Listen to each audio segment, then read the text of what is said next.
I don't know. I always imagine this moment differently. Like when I'd picture it, I'd be on a beach, shaded by palm trees, nice breeze coming in off the water, and all my family and friends would be there.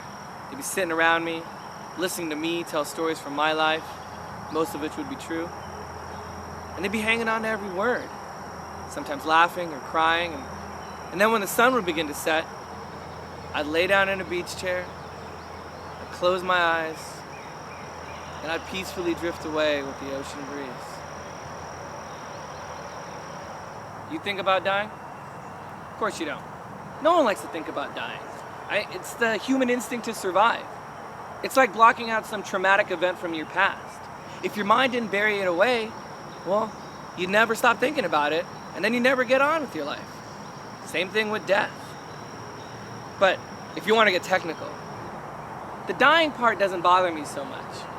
It's the afterwards part that fucks me all up. I mean, when I close my eyes and think about it, nothing's there.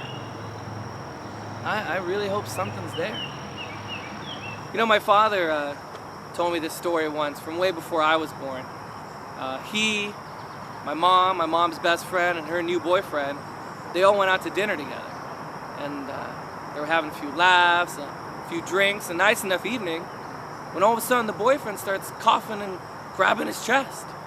Right there at the table, the guy's having a heart attack. And my dad's a big guy, so he gets my mom to go get the car, and he carries this guy right out the restaurant, puts him in the back seat, and as they're racing to the hospital, my father's in the back seat with a guy he just met an hour ago, trying to calm him down and tell him everything's gonna be okay.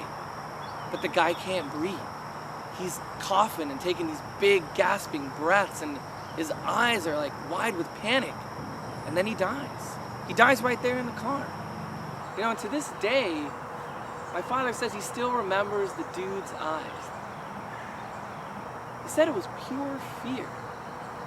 Pure fear. I mean, there has to be this instant of realization when you know it's about to happen. And that thought is incredibly lonely. And at the end of the day, that's why we don't think about death. Because death proves how completely and utterly alone we all are. You know, we spend our lives acquiring friends and lovers and clothes and pets and really big television You gonna wrap sets. this up anytime soon? Oh, come on, man. These are my last moments.